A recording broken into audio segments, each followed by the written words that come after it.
আসসালামু আলাইকুম। আমার ফেসবুকে যারা আছেন আপনাদের সবাইকে শুভেচ্ছা জানাচ্ছি। আপনাদেরকে একটা গুরুত্বপূর্ণ জিনিস বলতে চাচ্ছি। আমি সরকারে আসার আগে এবং এর পরে বহু মানুষ আমার সাথে ছবি তুলে রিকোয়েস্ট করে, অনেক করে ছবি তুলে। সরকারে আসার আগে এমনও হয়েছে, বহু প্রোগ্রামেও গিয়েছি, অনেকে ছবি তুলেছে। এখন আমাকে কেউ কেউ জানিয়েছে এই সমস্ত ছবি দেখিয়ে কেউ কেউ অবৈধ সুবিধা আদায়ের চেষ্টা করছেন এবং কেউ কেউ নাকি বিভিন্ন কথা বলে চাঁদা আদায়েরও চেষ্টা করছেন। এগুলো আমি শুনেছি, সত্য মিথ্যা জানি না। আমি এটা তীব্র প্রতিবাদ করছি।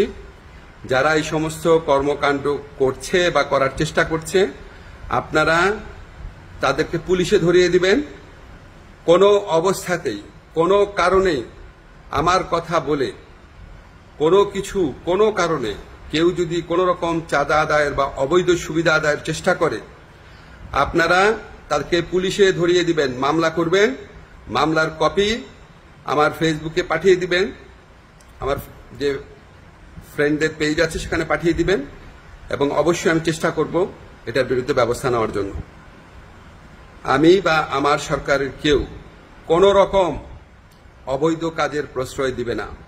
এই সমস্ত কাজ যারা করার চেষ্টা করছেন বা করছেন তাদেরকে আমি কঠোর হুঁশিয়ারি জানাচ্ছি।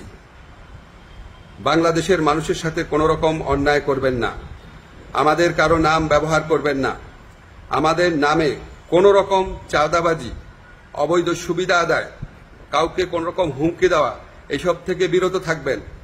আমরা জানতে পারলে উপযুক্ত আইনগত ব্যবস্থা গ্রহণ করা হবে। সবাই ভালো থাকবেন, সুস্থ থাকবেন।